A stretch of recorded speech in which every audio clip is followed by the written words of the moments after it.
tema número 3. Les voy a subir a plataforma también algo de material para que ustedes tengan un respaldo también teórico de la clase, porque como van a ver el tiempo es muy rápido, solamente tenemos 1 hora y es un tema bien ampuloso, ¿sí? Muy bonito, interesante, pero bien ampuloso. Entonces, para que ustedes puedan complementar justamente lo que vamos a ver hoy día, van a tener unas 2 o 3 lecturas en la plataforma para que también las puedan utilizar, ¿sí? Entonces, comencemos. Perdón, el tema en realidad de hoy corresponde a todo lo que son cambios fisiológicos según el avance fisiológico, ¿sí? De la edad. Entonces va a corresponder a características periodontales de niños, adolescentes, adultos y adultos mayores, ¿sí? Entonces esto es para nosotros fundamental, porque si nosotros no entendemos todos los cambios fisiológicos y anatómicos que se dan en el periodonto, es difícil también a veces que podamos entender por qué hay mayor prevalencia de ciertas patologías periodontales en distintos grupos etarios.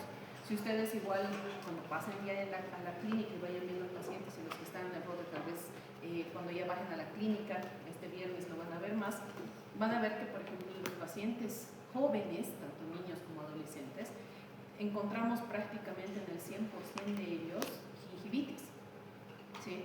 Y en pacientes adultos mayores encontramos en más del 60-70% muchos pacientes que presentan recesiones gingivales, ¿no? Entonces esto tiene una razón de ser, tiene una justificación y justamente la base principal para entender esos cambios, esas diferencias y esas razones están en la clase que vamos a empezar a ver hoy día, ¿sí?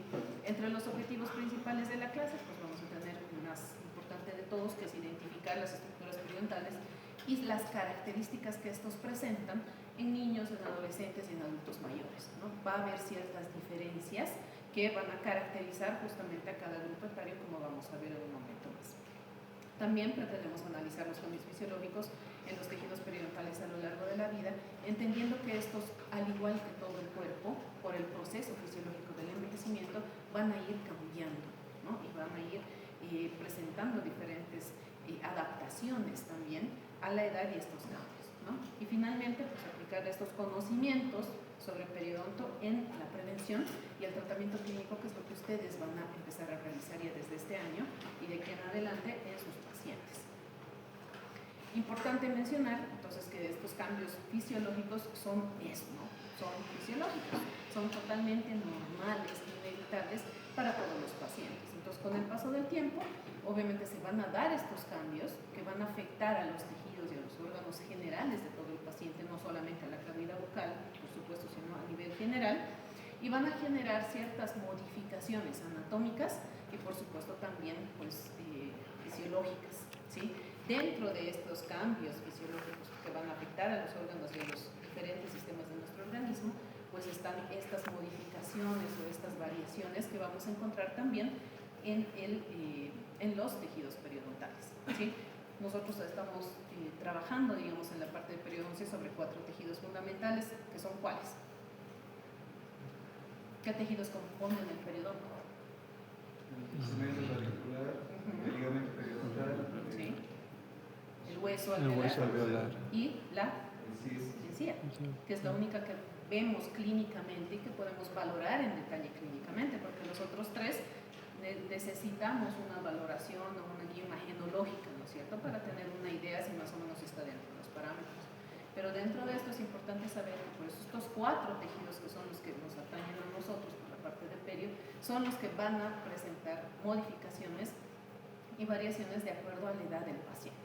Y además, ustedes también han visto en otras materias como patología general, patología estomatológica, que además puede modificarse por estadios también o por procesos patológicos, ¿no es cierto? Entonces esto me va a llevar a mí a que realmente ponga mucha atención, que es lo que se quiere de ustedes en realidad, cuando se llegue a hacer diagnósticos y exámenes de los pacientes, para que ustedes puedan identificar realmente las características normales y diferenciarlas de las características anormales, ¿sí? Que este es un primer paso para que ustedes puedan establecer si realmente está pues todo dentro de norma, o sea, salud, ¿no?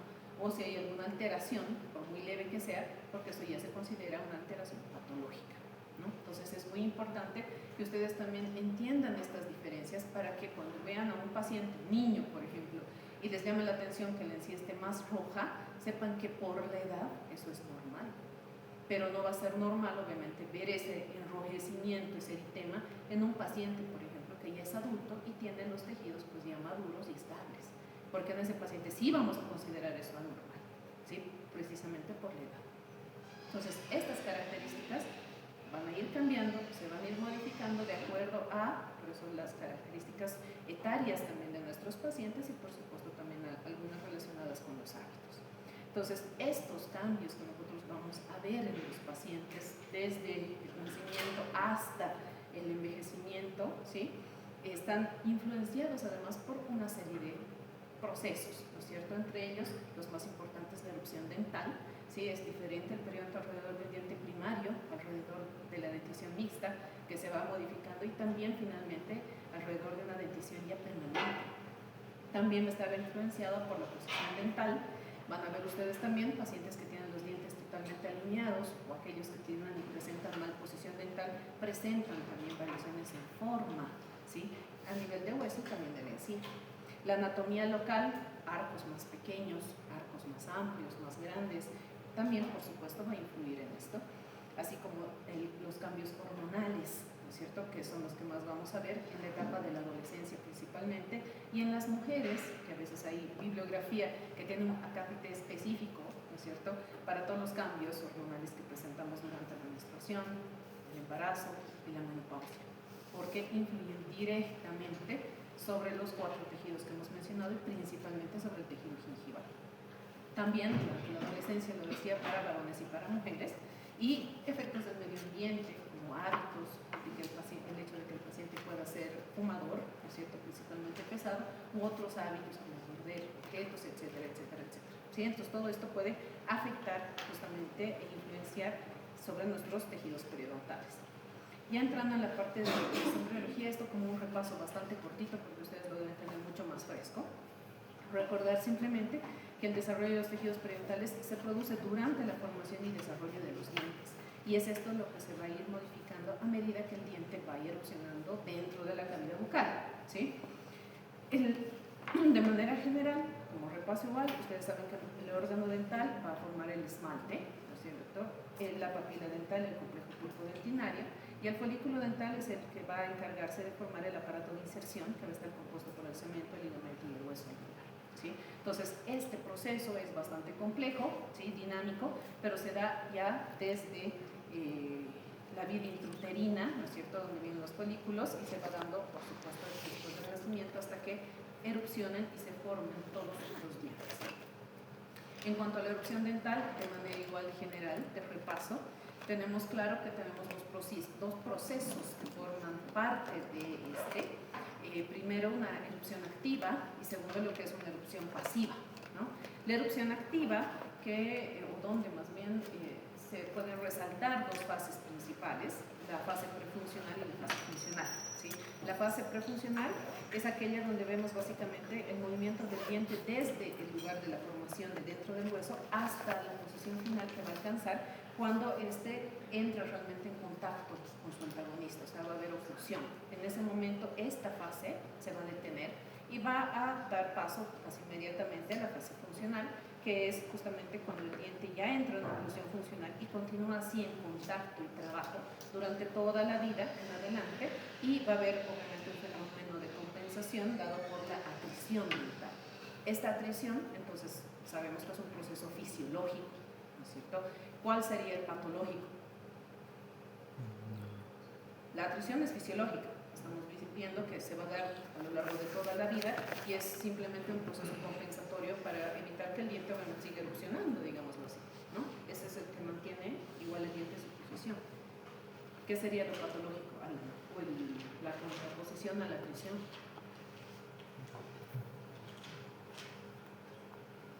Eso lo han visto igual en patología estomatológica. ¿O lo están viendo? ¿O todavía no han llegado ahí? No se acuerdan. Ya, lo van a repasar. Ok, entonces, después de que se da la erupción activa, que básicamente, como ven, es el movimiento del diente, ¿no es cierto?, hasta contactar el diente antagonista, comienza lo que es la erupción pasiva. Esta erupción pasiva está netamente relacionada al movimiento que va a tener el tejido tejido blando alrededor del diente para que llegue a acomodarse a su posición definitiva y fisiológica o normal. Pero por eso mismo, esta erupción pasiva, por mecanismos que todavía no están del todo claros, puede sufrir alteraciones también y no completarse, no darse en su totalidad y hacerse o producirse de manera incompleta.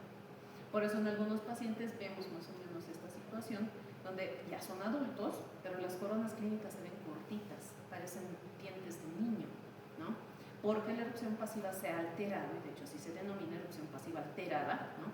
Y se ha detenido antes de tiempo, no ha llegado a la posición final que debería haber alcanzado y los dientes tienen esa conformación o ese aspecto, ¿sí? Entonces esto sí se puede resolver. Generalmente el tratamiento es quirúrgico, ¿no? Y consiste en el corte de la encía y también del hueso, ¿no? Para hacer una remodelación y que pueda darse un aspecto pues, fisiológico y normal de acuerdo a la edad del paciente, ¿sí?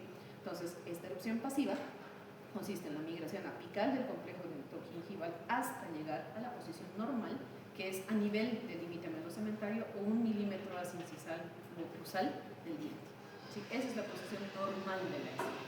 Entonces esperamos justamente con esta erupción pasiva que la encía se acomode a ese nivel. Básicamente podemos describir dentro de esta erupción pasiva 4 fases importantes. La fase que se da sobre el esmalte, la que alcanza el esmalte y el cemento, la que se da entre el cemento hasta alcanzar el límite melocementario y la que definitivamente termina con la posición final y definitiva que sería apical al límite melocementario.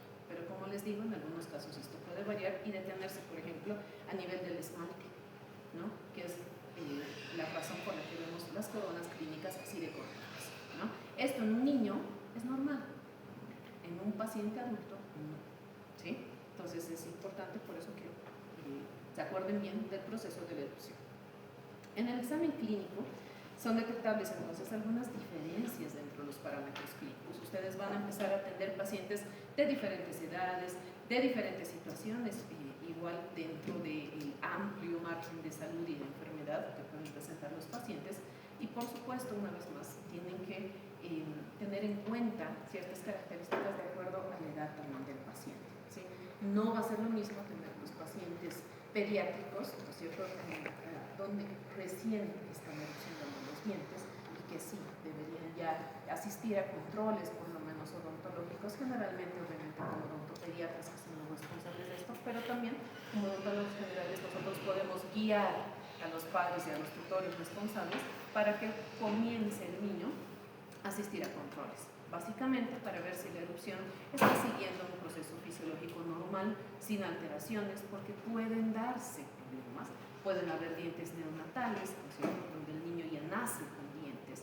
Puede haber circunstancias donde haya quistes o hematomas de erupción, donde el diente no está erupcionando, no se ve así en boca, dentro de boca blanco, sino que se ve como una especie de globito, ¿no?, morado, eritematoso, que llama mucho la atención a los papás y realmente les preocupa bastante, pero que son procesos que pueden darse de cierta manera normal, dentro del proceso de erupción dental, pero donde nosotros podemos guiar y tranquilizar mucho a los padres para explicarles qué está pasando y qué deben hacer, ¿no?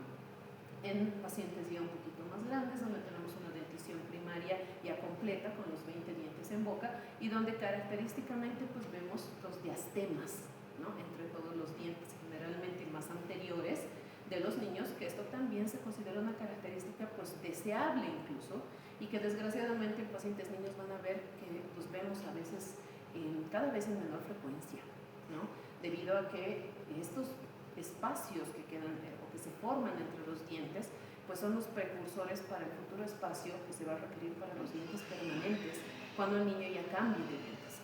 Si no presentan estos diastemas, lo más probable es que tengan y desarrollen caries interproximales, porque desgraciadamente no pasan hilo dental entre los dientes de los niños pequeños, y a futuro es grande el riesgo de que haya malposición dentaria, ¿sí? Entonces lo normal es ver este tipo de espacios y de diastemas, que también es una consulta frecuente de los papás.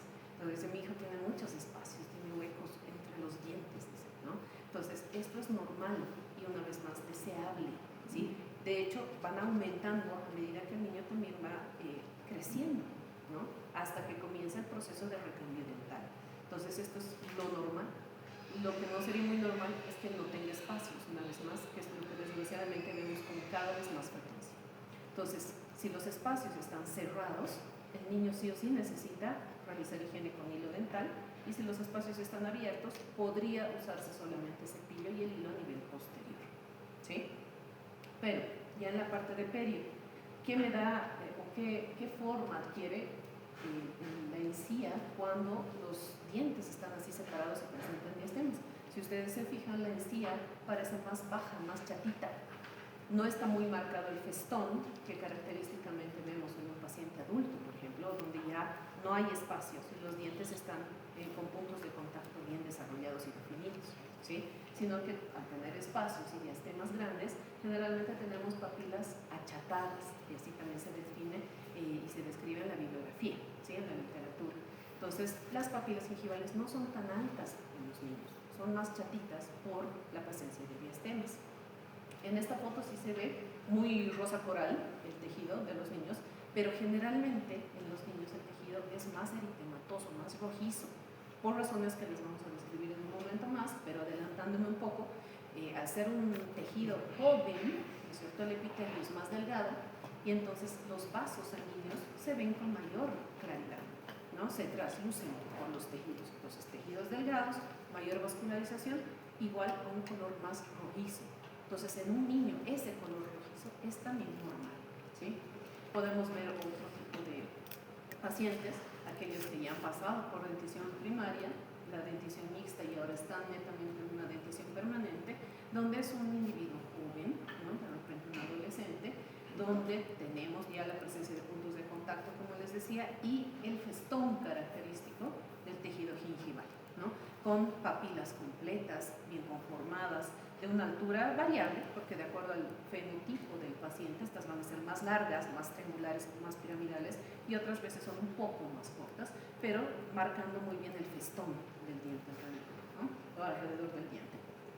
Vamos a ver igual que los dientes sí se ven mucho más largos, coronas clínicas ya totalmente erupcionadas, salvo que haya habido alguna alteración, como les mencionaba hace un momento, pero la norma, ¿sí?, lo común, lo normal, es ver justamente esta caracterización.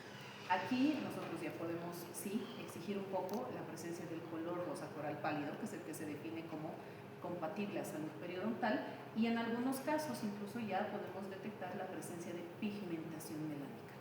¿Algo que es fisiológico o patológico? Fisiológico, totalmente fisiológico.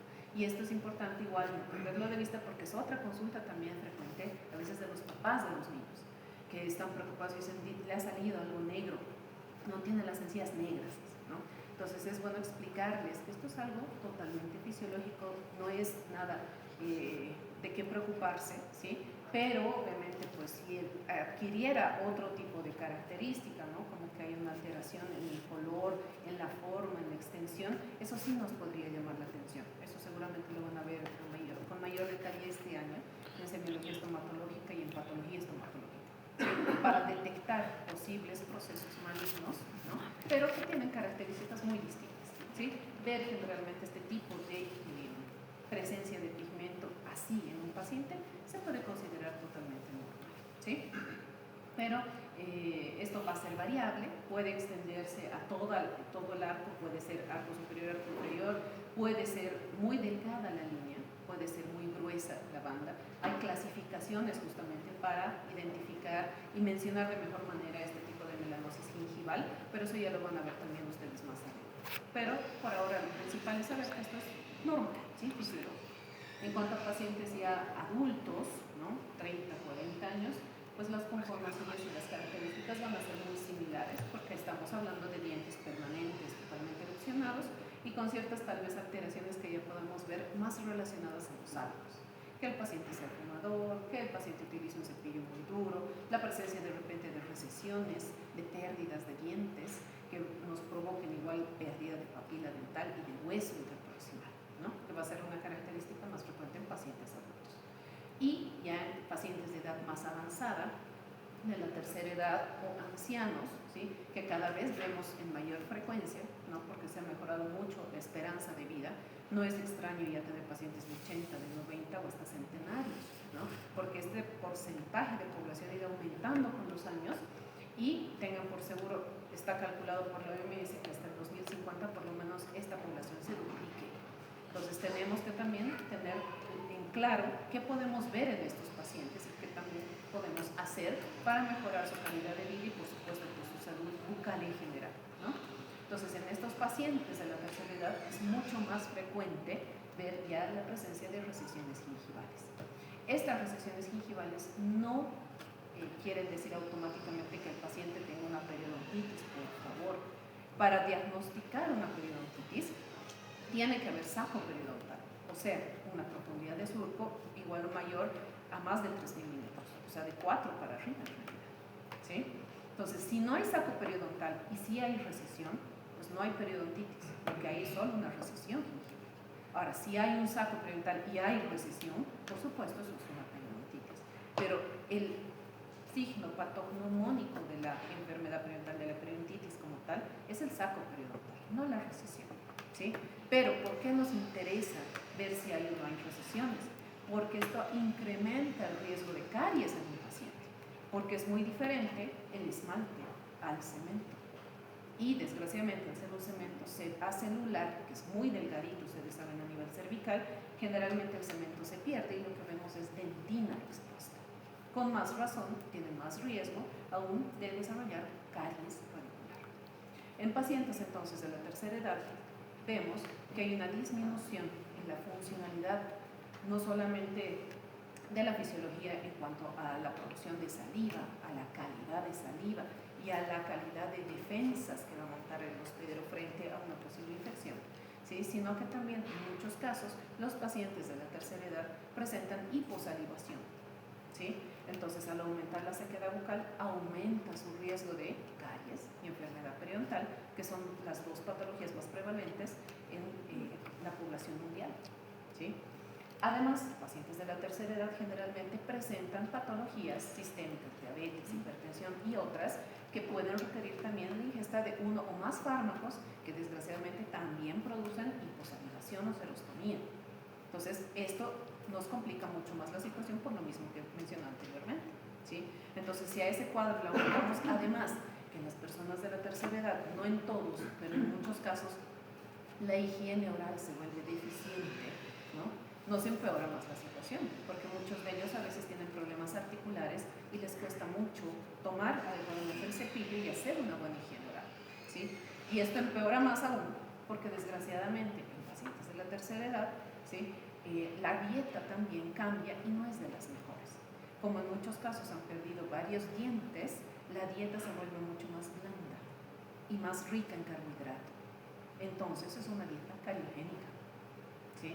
Entonces, todo esto en una persona de la tercera edad debe considerarse para que idealmente pues, nosotros logremos mejorar su higiene y mejorar también su calidad de vida, conservando la mayor cantidad de dientes posibles, porque también es una edad en la que fácilmente el paciente se puede deprimir, ¿sí? Entonces, si el paciente no puede hablar cómodamente, no puede comer cómodamente, no puede relacionarse cómodamente, esto impacta de manera durísima en su calidad de vida, ¿sí? Entonces puede afectarse, ¿sí? toda la existencia de esa persona, ¿sí? Por tener justamente este tipo de patologías, ¿sí? Entonces es importante tener ciertas recomendaciones y ciertos cuidados que tienen que ser mucho más detallados, ¿no? En este tipo de pacientes para que nosotros podamos ayudarle a conservar el mayor número de dientes por el mayor número de años posibles, para que ellos tengan realmente lo que queremos, que es salud general, oral y obviamente una muy buena calidad de vida, ¿sí? Entonces, esto es importante de considerar. De manera general, repasando un poquito anatomía, que eso yo sé que también lo mismo y en la clase teórica de la materia, pero ustedes se acuerdan que hablamos nosotros de una anatomía macroscópica y otra anatomía microscópica, ¿no? De cada uno de los tejidos, para que ustedes conozcan su caracterización, ¿no? De manera general, la membrana mucosa bucal, ustedes saben que se divide en tres. La mucosa masticatoria, que estaría representada por lo que es la encía, ¿no es cierto?, que recubre todos los procesos alveolares, y el recubrimiento del paladar duro. La mucosa especializada, que se encuentra sobre el dorso de la lengua y que está caracterizada por la presencia pues, de las papilas gustativas. y la mucosa tapizante que se encuentra en el resto de la cavidad bucal y va a estar tapizando, como lo indica su nombre, todos los demás lugares que no han sido descritos por los dos previos puntos, ¿no?, iniciales. Entonces es importante que ustedes conozcan cómo se ve cada una de estas mucosas para que sepan una vez más identificar si está dentro de lo normal o si hay alguna alteración. Dentro de las alteraciones nosotros no podemos hablar de una alteración muy pequeña o muy grande porque es importante considerar cualquier tipo de alteración. Si hay un pequeño cambio en la forma, si hay pequeños cambios en el color, en el aspecto, en la consistencia de estos tejidos, por supuesto que nos tiene que llamar la atención porque así nosotros podemos realizar diagnósticos adecuados y diagnósticos precoces por si, obviamente, esta alteración se tratase de algo mucho más complejo. Entonces, nosotros no somos dientistas, ¿sí? No solamente trabajamos sobre los dientes, trabajamos sobre todo el macizo de cabeza y cuello, ¿sí? Entonces, hacen exámenes, y eso es lo que ustedes aprenden en semiología general, en semiología estomatológica principalmente, a hacer exámenes completos, ¿no es cierto?, de toda la cavidad bucal, tanto intraoral como extraoral, y también de cabeza, de cara y de cuello, a palpar las cadenas ganglionares, a poder identificar situaciones en las que ustedes les va a ayudar, bueno, en las que ustedes más bien van a apoyarse para lograr hacer diagnósticos completos. Cuando uno revisa un paciente, raramente hay un diagnóstico. Generalmente vemos más diagnósticos.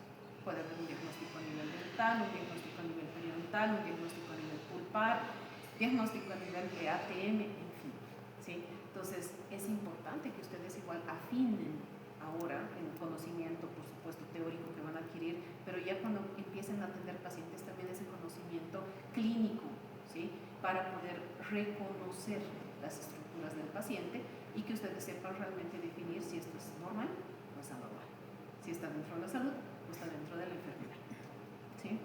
En el periodonto del niño, por ejemplo, nosotros vamos a identificar las mismas 4 partes que podemos mencionar también en un adulto, ¿sí?, como son la presencia de encía marginal, que es esta que está rodeando al diente, ¿no es cierto? Es una encía que está suelta, por eso también se llama a veces encía libre, ¿sí?, porque cuando ustedes introducen la sonda periodontal, esta encía se separa de la superficie dental, no está pegada al diente, ¿sí?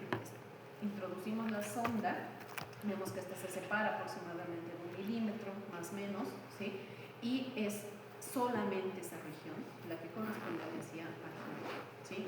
Tenemos la presencia de la encía papilar o papila gingival o papila interproximal o intermediaria, que es la encía solamente que está a nivel o que se encuentra más bien entre 2 dientes, ¿sí? Solamente esa parte corresponde a la papila, ¿sí? Es importante saber si está presente, si está ausente, si está corta, si está dañada, porque en algunos casos, en niños, por ejemplo, deberían los niños recibir ayuda para realizarse la higiene por parte de los padres, obviamente el papá, la mamá o los tutores, ¿sí?, y no hacerlo solo porque en muchos casos vemos que los niños se lastiman porque todavía no tienen la maduración psicomotriz suficiente como para realizar una adecuada higiene oral y hacerlo sin lastimarse. Un niño no puede manejar solo el hilo dental, un niño de 4 o 5 años, ¿sí?, porque generalmente ahí podemos ver igual lesiones justamente a nivel papilar, donde los niños sin querer a veces se vuelan la papila, ¿sí?, se la decapitan con el hilo dental o la dividen incluso en 2, porque hacen tanta fuerza como ven que la mamá o el papá les ha explicado que se meten en los espacios, los niños hacen exactamente lo mismo, pero los papás tienen punto de contacto, ¿no? Igual se lesionan, pero de otra forma, pero los niños al tener diastemas pues lo hacen más y terminan dividiendo en muchos casos las papilas, y vemos niñitos que tienen papilas dobles, ¿no? A veces al principio obviamente esto es doloroso, pero después ya no, porque estas papilas se epitelizan y funcionan como cualquier otra papila, nada más que acumulan más placa. Entonces ya cuando vemos esto pues sabemos que no es normal, ¿no es cierto?, y que hay que realizar algún procedimiento. En cuanto a la encía adherida, ¿dónde estaría localizada? Se extendería desde la encía marginal, que hemos dicho que es más o menos 1 milímetro, hasta el límite mucogingival, ¿sí? Toda esa parte es la encía adherida. ¿Por qué del nombre? Porque esta encía sí está firmemente adherida al tejido subyacente, que es el hueso, ¿no? Entonces no sería normal que esta encía esté suelta, por ejemplo, o que yo pueda meter la sonda hasta la encía adherida. porque sé que esa parte está muy adherida al hueso y no se levanta por ninguna razón. Entonces eso ya también debería llamarme la atención. En cuanto a la mucosa alveolar, esta es pues, una mucosa tapizante, entonces sé que está del límite mucogingival hacia apical, ¿no es cierto? Entonces esta sí es laxa, es suelta, tiene un color más eritematoso, de hecho a veces un poco violáceo, ¿no es cierto? Presenta las sensaciones de los tremillos y otras características que yo sé que son normales. Y en muchos pacientes, también principalmente niños, voy a ver prominencias irregulares, como perlitas a veces debajo, ¿no? Que corresponden a glándulas salivales, ¿no? Accesorias, entonces eso tampoco tiene que llamarme mucho la atención. Ahora, si yo veo que hay un nevo, hay algo, hay alguna lesión que es exofítica, que no debería estar pues, en la superficie de esta, pues por supuesto también tiene que llamarme la atención y mediante mi historia clínica y el examen clínico poder detectar más o menos de qué se trata. Y si tengo la duda todavía en 3 posibles diagnósticos, pues puedo mandar a hacer una biopsia y tener un diagnóstico ya definitivo. Podría ser un papiloma, un fibroma o un hematoma, tal vez por mordida del niño, ¿no? Aunque este tiene características diferentes, pero podría ser, ¿sí? Pero el tema es que es importante conocer, por eso, cómo se ve, ¿no? Para saber cómo no debería o qué no debería estar presente, ¿no? y poder tratar. En el límite mucogingival, pues es una línea bien definida que separa la encía adherida de la mucosa alveolar. En niños, como ven ahí en la foto, no es tan fácil de identificar la diferencia, ¿no? Principalmente porque el color es muy similar.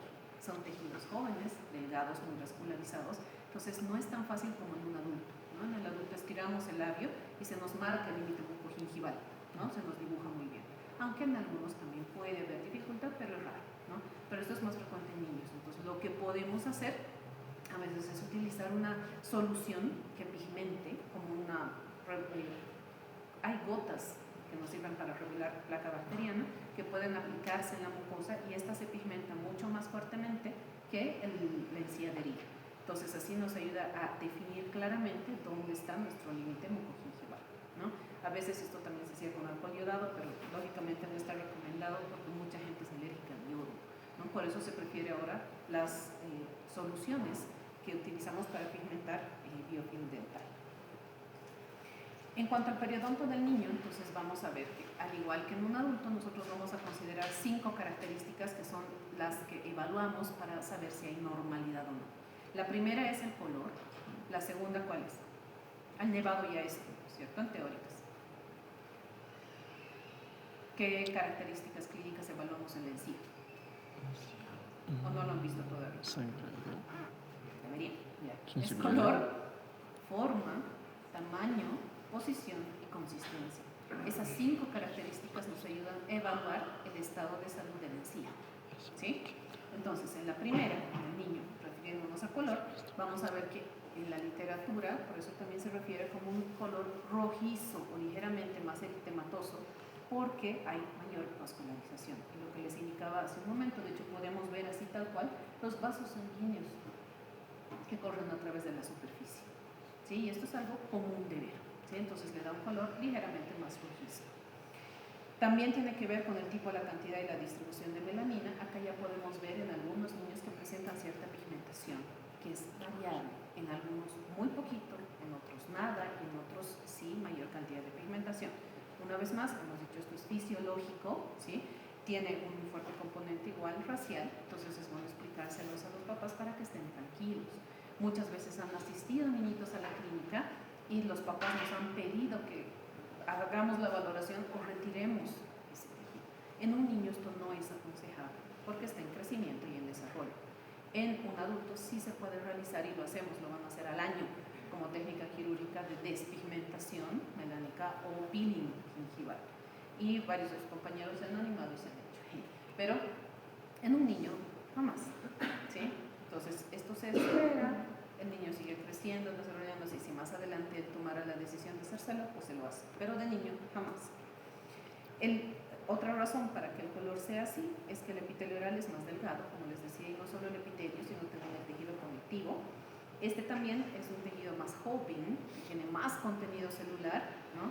y por ende entonces es mucho más activo, tiene más vascularización, por lo cual el color entonces es más rojizo.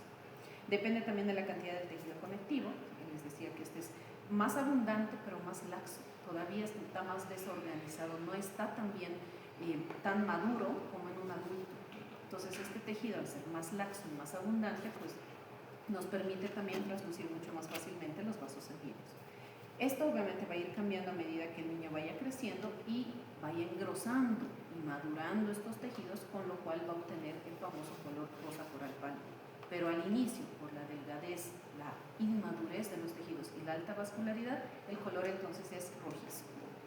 En cuanto a la forma, esta es festoneada, pero una vez más no tan marcada como en un adulto, ¿no?, que presenta dientes permanentes, debido a la presencia justamente de los diastemas. Entonces las papilas van a ser más cortas, de hecho achatadas, por esta presencia justamente de los diastemas. Esto también se nota a nivel de la zona posterior, aunque es mucho más evidente en la zona anterior, como ven ahí, pero en la zona posterior todavía no vamos a tener también la característica presencia del colon, ¿sí?, que es la pequeña depresión que hay en la parte central de la papila de piezas posteriores ya en dientes permanentes. En los niños esto todavía no está formado, está en proceso de maduración del tejido, entonces no tienen colon, ¿sí? Por ende su papila es también achatada, ¿sí?, en el sector posterior, y tiende a acumular más biofilm y a que sea más difícil de eliminar, ¿sí? Entonces por eso en los niños también es muy frecuente ver caries interproximales, porque como dicen, no, son niños, son dientes de leche, los niños parecería que mucha gente cree que en los dientes de leche no hay caries, no hay enfermedad periodontal, no hay nada, y que después se van a caer solos y mágicamente ahí sí salen los dientes que hay que cuidar, ¿no?, que son los permanentes. Pero esto es un grave error y es importante explicárselos a los papás. El niño es muy pequeño, no tiene todavía la madurez mental ni psicomotriz para realizar solo una adecuada higiene oral. ¿Tiene que aprender? Sí. ¿Se le hace practicar? Sí. Lo que por ejemplo yo hago es que en la mañana y después de almorzar mi hija se cepilla sola, pero en la noche siempre lo hago yo, porque sé que en el día él ha hecho lo que ha podido, ¿no?, y está bien para incentivar su independencia, su seguridad, pero no lo ha hecho bien. Entonces lo mínimo es que un adulto haga una vez al día la higiene de pequeño, y esto no es solamente en pequeños, lo hago hasta con mi hijo de 11, 12 y seguramente más adelante, porque no lo hacen bien. Entonces por lo menos una higienización que sea adecuada permite mantener salud y tener pacientes en estas condiciones. Pero si le dejamos al niño, es que él no se cepilla, ¿no?, él nunca quiere cepillarse y come dulces, el niño no se compra dulces solos, el dinero lo proporcionan los padres, o los padres son los que compran más carbohidratos en la casa y no tienen fruta, no les hacen tomar agua, no les recuerdan ni les ayudan a hacerse la higiene. Entonces que los padres echen la culpa a un niño tan pequeño, que obviamente no es un ser todavía independiente, ¿no?, ni capaz de realizar un proceso complejo, nomás como es una adecuada higiene oral, pues no tiene sentido, ¿sí? Entonces ahí por eso trabajamos mucho con los papás y con los tutores, porque el niño no está en condiciones de hacerlo como debería, ¿sí? El responsable de llevarlos a controles, a profilaxis, a todos los cuidados igualitarios y también médicos que deben tener un niño son los padres, no es el niño, ¿sí? Entonces es ridículo a veces ver eso, que les digan, ay, pero es que tú comes mucho dulce, pero es que tú no te cepillas, pero es que no me hace caso. Pero es que eso es un hábito y viene de la casa. Entonces se tiene que trabajar desde que son pequeños. A todos nos han mordido, nos han escupido. Ya van a ver cuando entran a la pediatría. No es fácil, pero es que es un niño que está en desarrollo y en crecimiento, no es un adulto. No se le puede tratar así. Con los que hay que trabajar duro es con los adultos, responsables del niño, ¿sí? Entonces explicar todas estas cosas es importante, porque a nivel posterior se acumula mucha placa y el niño no la puede remover, porque a lo mucho se cepilla bien adelante, van a ver que atrás les cuesta, no llegan, recién están autopercibiendo su cuerpito, no pueden dibujar a veces bien ni una cabeza, cuello y miembros. Imagínense pues cepillarse y decir, esa es mi cara vestibular, mi cara palatina. Los niños no pueden hacer eso, ¿sí? Entonces necesitamos igual trabajar esto con los papás, y más aún en nuestro medio, que como les digo, desgraciadamente casi no se ven espacios primarios o no se ven diastemas. Entonces tenemos niños pequeños, 3, 4 años, con puntos de contacto, sin estos espacios. Entonces necesariamente y obligatoriamente tenemos que trabajar con el hilo dental, cepillo dental y todo lo que podamos para controlar y eliminar placa en estos pequeñitos, ¿sí? En cuanto al tamaño, pues el tamaño de la encía se define casi siempre como normal, eso lo van a ver en la literatura también. Quiere decir que no está con un incremento de volumen, ¿sí?, que pueda cubrir parte de la corona clínica, ni que tampoco hay recesiones. Por eso se considera como normal. Este tamaño va de la mano, va a depender también mucho del fenotipo periodontal de cada paciente. Esto lo van a ver también después. Hay un fenotipo fino, uno medio y uno más grueso, ¿sí?, caracterizado porque el periodonto o los tejidos básicamente son más gruesos, ¿no? ¿Y qué relación tienen con los huesos subyacentes? Pues los delgaditos, pues sí son más transparentes, más delicados. Los medios, pues están en el intermedio, y los gruesos, pues tienen mucho más tejido grueso, y el hueso también es grueso, por lo cual cicatrizan incluso mucho más, ¿sí? Pero esto va a depender obviamente de la genética de cada quien, pero es algo que tenemos que tomar en cuenta, ¿sí? En los niños, el aspecto frecuente de los tejidos es que sea liso y brillante. Por eso a veces nos da una falsa impresión de edema. Pero en los niños pues sabemos que esto es normal, ¿sí? También tienen muy buena salivación, los tejidos están muy hidratados y por esa razón también se ven tan lisos y tan brillantes. Entonces, para un buen examen siempre es bueno pasar por eso el aire con la jeringa triple para poder secar un poco los tejidos y evaluarlos de mejor manera. Pero en los niñitos esto es pues muy fácil, ¿sí? En cuanto a la posición, el margen de la encía va a estar en una posición normal, por eso a nivel del límite maxilar o así incisal u oclusal, ¿no?, del límite maxilar, dando una posición normal. Las coronas clínicas de los dientes normalmente se ven así cortitas, pequeñas, porque son la anatomía normal de los dientes primarios, ¿sí? Entonces los dientes siempre se van a ver así cortitos, chiquititos, cosa que no es normal, ¿sí?, en un adulto, como ya hemos dicho. La encía marginal sí se ve más gruesa, está alrededor de los dientes y tiene un aspecto mucho más redondeado. Entonces acá no vamos a ver el filo de cuchillo característico que vemos en una encía marginal en un adulto, ¿sí? Siempre va a ser más redondeado, y es más, cuando ustedes echan aire con la jeringa triple van a ver que la encía marginal se separa, incluso está suelta. Eso también en un niño se considera normal, ¿sí? Entonces muchas veces se asustan porque dicen, está rara, ¿no?, la encía no está adherida, nunca la encía está adherida al diente, pero está en íntimo contacto. Pero en un niñito no, justamente como los tejidos están madurando, están más laxos, entonces esto es normal.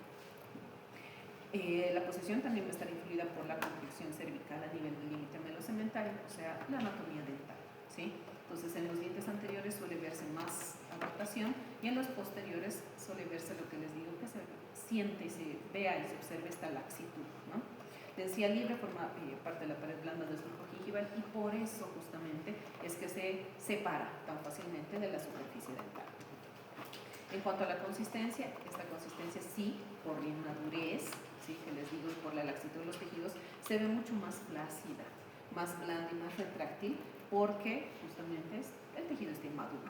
Cuando este tejido va madurando, van cambiando las fibras y se van aumentando las fibras colágenas, este tejido se hace más firme. Pero en los niños ocurre una vez más lo contrario, más tejido laxo, más tejido inmaduro, más vascularización y por ende el tejido está todavía suelto. Incluso el hueso todavía está inmaduro. Hay más componente orgánico en el hueso que inorgánico. A medida que van haciendo el recambio dental y pasan en una dentición mixta, hasta que se complete la formación apical, recién el hueso comienza a mineralizarse y a madurar por completo. Entonces todavía el niñito está con los tejidos inmaduros, ¿sí? En la consistencia, igual muchas veces van a ver en la parte teórica, se habla mucho de lo que es la textura en cáscara de naranja, ¿no?, que es cuando ustedes secan con aire, se ve una consistencia con depresiones múltiples. Pero esto no lo he puesto dentro de un parámetro a evaluar dentro del niño ni de adulto, porque es una característica variable. Está presente solo en el 40% de niños y de adultos. Entonces, al no estar presente en el 100%, pues no nos sirve para evaluar salud.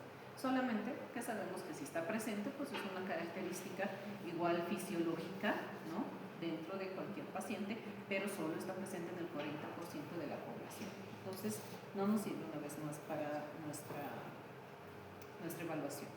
En cuanto a la profundidad del surco gingival, acá nosotros tenemos que hacer sondaje alrededor de los dientes primarios, ¿sí? Sí o sí, al igual que los dientes permanentes. Nada más que vamos a utilizar igual la misma sonda periodontal, vamos a hacer con la misma presión, de 20 a 25 gramos de presión, pero lo vamos a hacer cuando el diente esté completamente erupcionado, ¿sí? Y no esté en proceso de reabsorción. O sea, sí se hace sondaje periodontal, excepto cuando el niño está en recambio dental. O sea, si ese diente está con movilidad y está con reabsorción radicular próximo al recambio, ese diente no se sondea. Cuando un diente está en proceso de erupción y no está completamente dentro de la cavidad bucal, ese diente tampoco se sondea. Son las dos únicas excepciones por las cuales no se hace sondaje. En todos los demás casos, situaciones, edades y dientes, sí se hace sondaje, ¿sí? Entonces, no es que en un niño yo voy a hacer sondaje y le voy a lastimar, entonces, ¿para qué voy a sondear? Los niños no tienen enfermedad periodontal, o sea, por supuesto que sí. Y pueden tener enfermedades también complejas, destructivas, óseas, sí, que si son pesquisadas a tiempo, pues tienen mucha más probabilidad de resolverse adecuadamente, sí. Entonces, siempre hacemos sondaje en el niño, alrededor de todos los dientes, excepto en dos situaciones. Cuando el diente se está exfoliando, está por salirse, ¿sí? Y cuando el diente está erupcionando. En todos los demás casos, siempre sondaje, ¿sí? Porque no hay otra forma de pesquisar la enfermedad periodontal. Cuando hacemos sondaje periodontal en los niños, vamos a notar que el tejido, como les he dicho, está más inmaduro, más flácido, entonces la sonda a veces entra con mayor facilidad.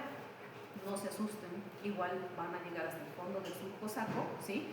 No haciendo presión excesiva, obviamente, sino más adecuada, y van a poder hacer un sondaje adecuado, ¿sí? Pero sí se siente un poco más suave, más blando. En cuanto a lo que corresponde a un adulto, pues vemos las mismas características o las mismas partes que yo les describí hace un momento en cuanto a la encía marginal, la encía interproximal, el límite gingival, la mucosa alveolar, la encía delgada. Sin nada más que acá vemos características propias ya de un tejido mucho más maduro, más grueso, ¿no? Más desarrollado. Entonces, fácilmente identificar la encía marginal, acá hasta el brillo nos permite más o menos definir el milímetro aproximadamente que les decía, ¿no? Más o menos que corresponde a esta encía. La encía papilar ya mucho más larga, conformada de forma piramidal en la parte anterior, ¿no es cierto? Y triangular en la parte posterior con la presencia del colia desarrollado. La encía adherida ya mucho más marcada, como les decía, mucho más fácil y más delineada, más definida también el límite mucogingival, ¿no? Y por ende más fácil de identificar esta encía adherida, que es más pálida, ¿sí? Que está firmemente adherida al hueso, y la mucosa alveolar, que es mucho más rojiza, ¿no? Por la alta vascularización y delgadez del tejido propio de una mucosa de revestimiento. En el examen visual está igualito que en los niños, vamos a poder identificar el color, ¿sí? El tamaño, ¿qué más era? Forma, consistencia y posición, ¿sí? Exactamente los mismos 5 parámetros.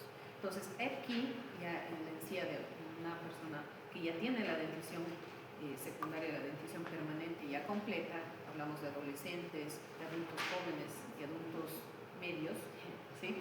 Vamos a tener entonces que el color descrito habitualmente es el rosa coral pálido. Esto se refiere a un color que es más suave, ¿sí? No eritematoso, porque si hay eritema, pues ya hablamos del proceso inflamatorio, ¿sí? Entonces, este puede variar también por la presencia de melanina, tal cual como lo veíamos en el niño, pero ya en un adulto es mucho más evidente, ¿sí? Y puede estar también más disperso. En cuanto a la forma y el contorno, siempre va a ser festoneada, independientemente del tipo de fenotipo del paciente, y el margen gingival va a tener característicamente la forma de filo de cuchillo. Eso quiere decir que es aplanado, delgado, en íntimo contacto con el diente, ¿sí? Si yo veo en un adulto un margen redondeado, eso es edema. No es normal. En un niño sí es normal, en un adulto no.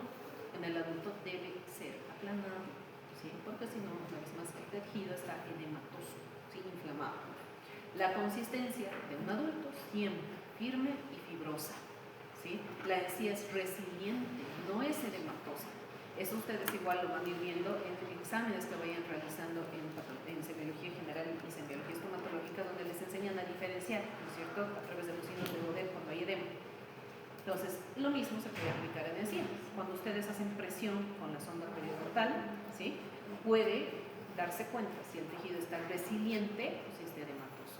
O sea, un tejido resiliente es cuando yo aprieto e inmediatamente quito la presión y vuelve a su lugar el tejido. Pero cuando hay edema, yo hago compresión y ese tejido tarda en volver a su posición. Entonces, esa es una prueba clara de si hay o no hay edema, ¿sí? Y un tejido sano no tiene edema. Si hay edema, es patológico. Puede ser algo muy leve, perfecto, pero igual hay inflamación y eso es patológico. No voy a esperar a que al paciente se le estén cayendo los dientes para recién atenderlo, ¿no? O que esté con una inflamación tremenda, sangrando las encías espontáneamente para recién atenderlo. O sea, es importante que ustedes por eso se den cuenta y pesquisen estos signos de alteración precozmente para que instauren tratamientos precoces que van a ser más rápidos, menos dolorosos, más baratos y más efectivos para el paciente. Cuando uno no lo hace así, la enfermedad progresa y después necesita un especialista, que obviamente es más costoso, más moroso, son sesiones más largas y generalmente mucho más costoso, que en nuestra población pues muy pocos pueden realmente acceder, por eso en algunos casos el tratamiento de especialidad. Entonces lo ideal es prevenir. El enfoque de las enfermedades en general de cavidad bucal es la prevención, es siempre lo más barato y lo más sencillo de realizar. Pero muchos pacientes desgraciadamente pues se saltan esta parte. Pero depende de nosotros pues irles capacitando, educando para que entiendan la importancia de esta, ¿sí? La posición, como mencionaba, a nivel del límite melocementario, 1 milímetro hacia incisal o oclusal del diente. ¿Sí? Esta es la posición normal. En el tamaño se refiere como normal, ¿sí? O sin alteraciones. Una vez más, esto va a depender del fenotipo periodontal del paciente, pero es fácil de establecer. Y lo que les mencionaba igual hace un momento en la parte de niños, que la superficie con el modelo característico de cáscara de naranja pues solo está presente el 40%, por eso no es un parámetro que siempre consideramos para decir si está sano o no. En literatura antigua sí decían que si estaba presente pues no había edema, el paciente estaba saludable, y si no estaba presente había edema y el paciente tenía una patología, pero se sabe por eso ahora que no es así, ¿sí? Solo el 40% de la población la tiene, entonces la sacamos de nuestro examen, ¿sí? Sabemos que si está presente es fisiológico, pero esto está muy aparte. Lo que sí consideramos: color, forma, tamaño, posición y consistencia. En un periodonto entonces del adolescente y el adulto, ¿qué vamos a evaluar? ¿Sí? Primero, las características clínicas gingivales, visuales principalmente, con nuestro examen clínico que hemos mencionado: color, forma, tamaño, posición, consistencia.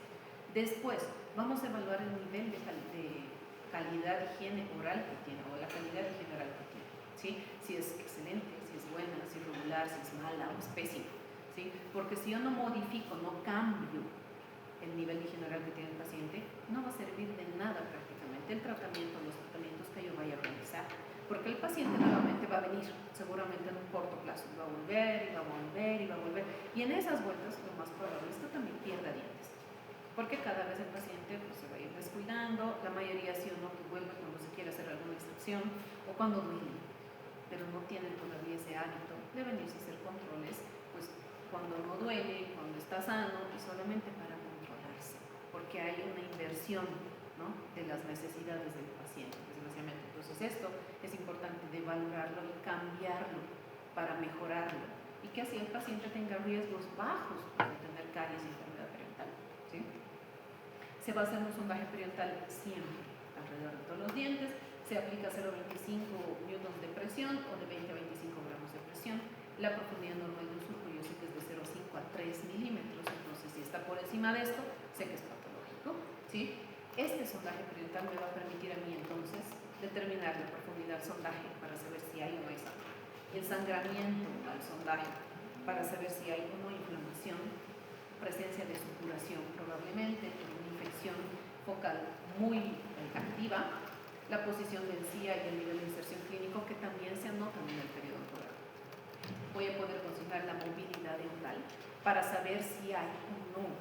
¿Todos los dientes tienen cierto grado de movilidad, sí o no? ¿Qué creen?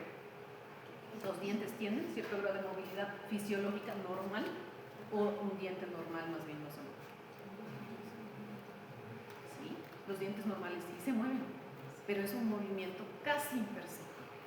¿Gracias a qué? A la presencia del ligamento periodontal, porque el diente no está anquilosado en el hueso.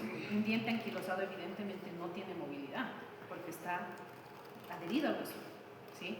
Pero como lo normal es tener el ligamento periodontal alrededor y este ligamento nos une la raíz, o sea, el cemento al hueso, hay un espacio que más o menos puede ser 0,2 de milímetro aproximadamente.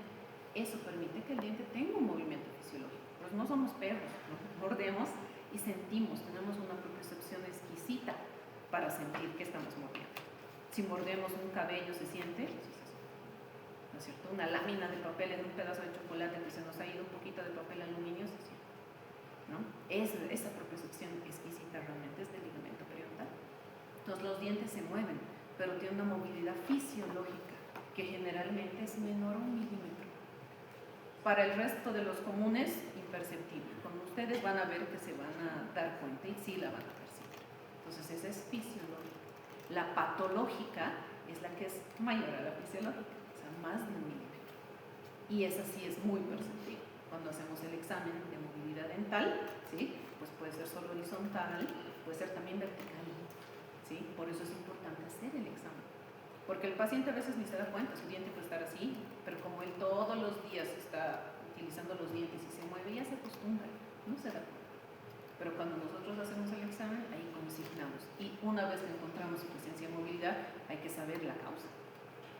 Puede ser enfermedad periapical por un proceso pulpar, puede ser un traumatismo, puede ser fractura, puede ser enfermedad periodontal donde ha perdido mucho hueso, puede ser un quiste, puede ser un tumor, puede ser un montón de cosas.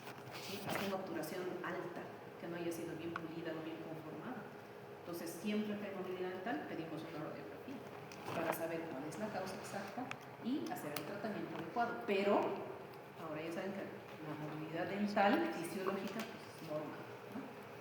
El compromiso de bifurcación, esto lo van a examinar con su sonda de Navers, que es la que se les ha pedido en el instrumental, y consiste pues, en introducirles, se lo van a ver ya cuando entran a la clínica, dentro de las áreas de bifurcación para ver si es que están presentes o no. El examen imagenológico, que es radiográfico inicialmente, y en algunos casos tomográfico, ¿sí? De acuerdo a lo que necesitemos ver en el paciente. Como tenemos muy buen equipo radiográfico y tomográfico acá en la facultad, pues es una maravilla y los costos son más bajos también para nuestros pacientes. Y finalmente un examen oclusal y de restauraciones, porque estos son factores contribuyentes muy importantes. Entonces siempre a los pacientes se les revisa absolutamente toda la cavidad bucal. No nos vamos a ir a sondear nomás, y si no hay saco ahí que nos importa lo demás, no. Dentro del procedimiento de tratamiento, de rehabilitación del paciente, pues es importante incluir absolutamente un tratamiento integral por completo, ¿sí? Eso también lo van a ver en las fases de tratamiento periodontal y un poquito más adelante. En el periodonto ya de la tercera edad, pues vamos a ver también ciertos cambios. El tejido comienza a envejecer, a atrofiarse y por ende a cambiar. Entonces, este tejido se adelgaza. Por eso, como les decía, la encía también, no es una excepción, se va a ir adelgazando y va a generar que haya más riesgo de tener recesiones gingivales, que es lo que generalmente vemos en estos pacientes. Va a haber menor queratinización también del epitelio, lo cual empeora la situación. Se aplanan las papilas, estas desgraciadamente también se van perdiendo, se van achatando. Hay migración del epitelio de unión a una porción más apical, lo cual marca más la presencia de recesiones gingivales. El tejido conectivo sí va a disminuir, pero se va a ir volviendo más denso, ¿no? No siempre es pues, tan bueno, porque no va a haber mucho recambio, tanto en el tejido conectivo epitelial ni óseo. Entonces esto afecta adversamente a la respuesta frente a infecciones, ¿sí? Los tejidos se pueden esclerosar, pero esto no necesariamente pues, es algo bueno, ¿no es cierto? Más bien hace que sea más difícil que reaccionen los tejidos y se puedan defender frente a infecciones. Existen modificaciones cuantitativas y cualitativas del colágeno porque este va disminuyendo, ¿sí? Al reducirse el colágeno, reduce la capacidad cicatrizal también de los tejidos y va a haber una mayor resistencia mecánica. Eso sí es una característica favorable, pero si los tejidos están debilitados, pues esto también disminuye. En cuanto al cemento, este se vuelve menos permeable, menos reactivo frente a las infecciones y va a aumentar el grosor, principalmente a nivel apical, ¿sí? Entonces hay que considerar también esto cuando revisamos las radiografías. En cuanto a la anatomía microscópica, pues vemos el epitelio gingival, vamos a mencionar tres principalmente. El epitelio bucal, que está queratinizado, ¿no es cierto?, porque está en presente